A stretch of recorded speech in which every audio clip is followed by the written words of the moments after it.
سبحان اللہ والحمد للہ ولا الہ الا اللہ واللہ اکبر ولا حول ولا قوة الا باللہ العلی العظیم۔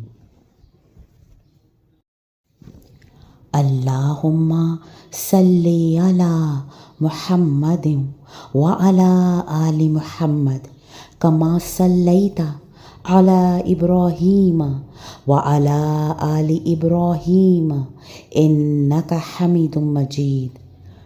اللہم بارک علی محمد وعلی آل محمد کما بارکت علی ابراہیم وعلی آل ابراہیم انک حمید مجید۔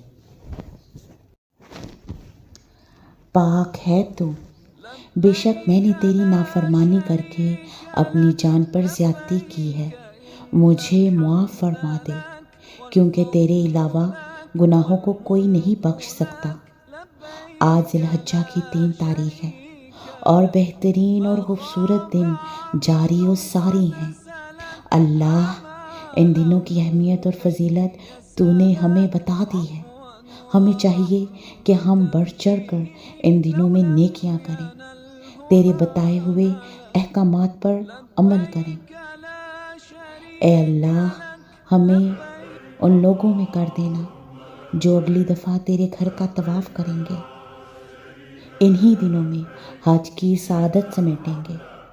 ہمیں توفیق دے کہ ہم ان دنوں میں زیادہ سے زیادہ تکبیرات پڑھیں، تیرا ذکر بجا لائیں اور ان دنوں کی اہمیت سے بھرپور فائدہ اٹھائیں۔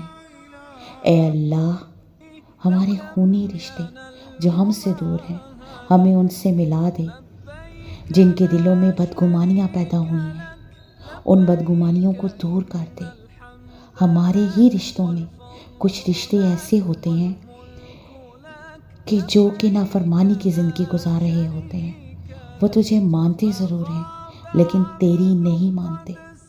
اے اللہ، ان کو ہدایت کا راستہ دکھا دے اور ان کے دلوں میں اپنے رشتوں کے لیے محبت ڈال دے اور ان کے اندر صلح رحمی کو اجاگر کر دے، اور فتنہ پرور لوگوں کے شر سے ہم تمام مسلمانوں کو بچا۔